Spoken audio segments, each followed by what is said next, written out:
Hello, and welcome to Fruits of the Spirit. Today we're answering a question, and that question is, why did Jesus remain unmarried? The four Gospels detail many marvelous things Christ did through his adulthood. His miracles, his prophetic teachings, wise words, and his interactions with people from all walks of life.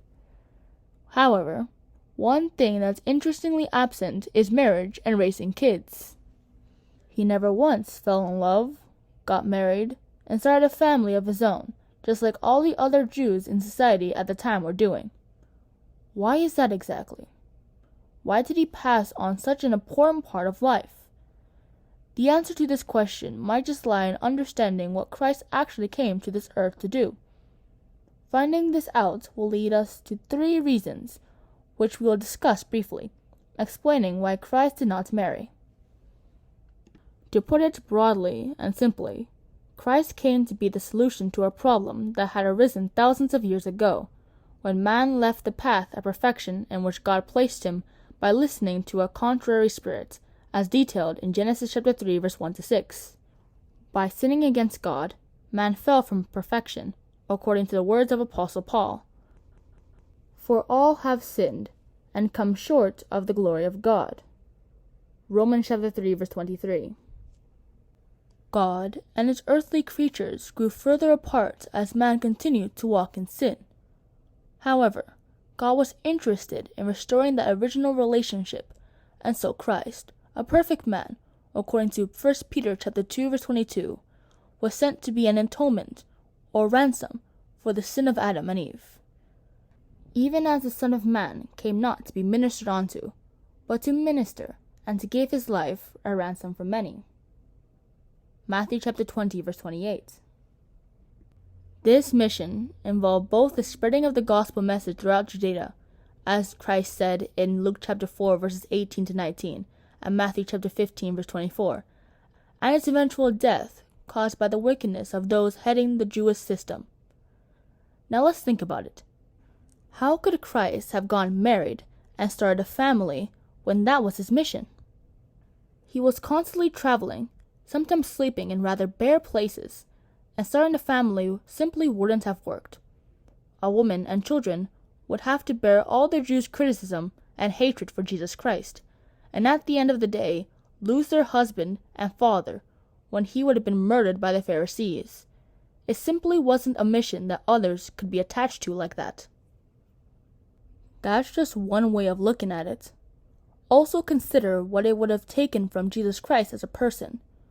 All kinds of distractions, requests, burdens, and obligations that come from being married to someone would have been on Christ's head to face. Paul, another lifelong bachelor, had this to say about it. He that is unmarried careth for the things that belong to the Lord, how he may please the Lord. But he that is married careth for the things that are of the world, how he may please his wife.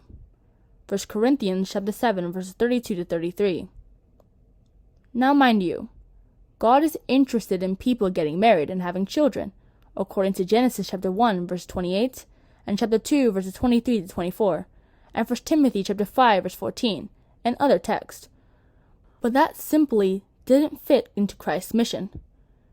There were righteous men in the Bible who had big tasks from God to achieve, and those they were married to did not support them in any way. Think about Moses.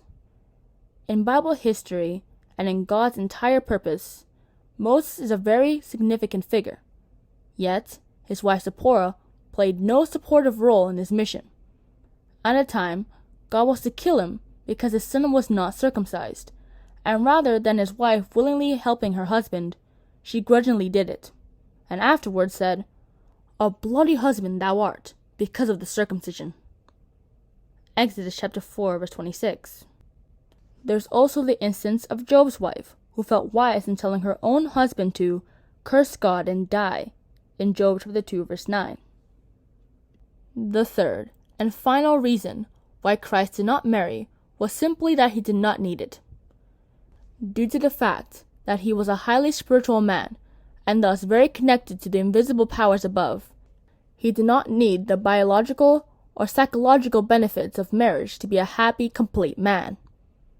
In other words, the higher you go spiritually, the less you rely on earthly things like getting married or having children to live a successful life. That does not mean they are not good to have, but they influence you less. As John the Baptist said, "He that cometh from above is above all. He that is of the earth is earthly, and speaketh of the earth. He that cometh from heaven is above all." John chapter 3, verse 31.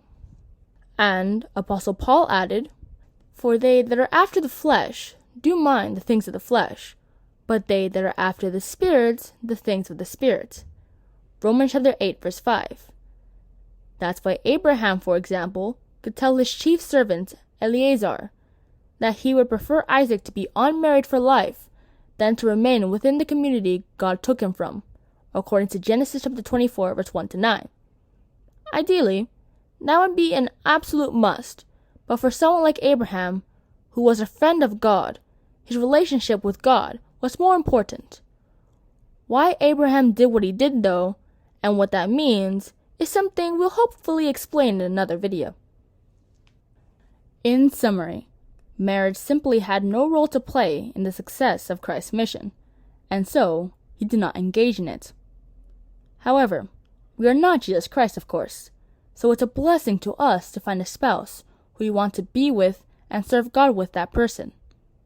As King Solomon said, "Whoso findeth a wife findeth a good thing, and obtaineth favor of the Lord." Proverbs chapter 18, verse 22.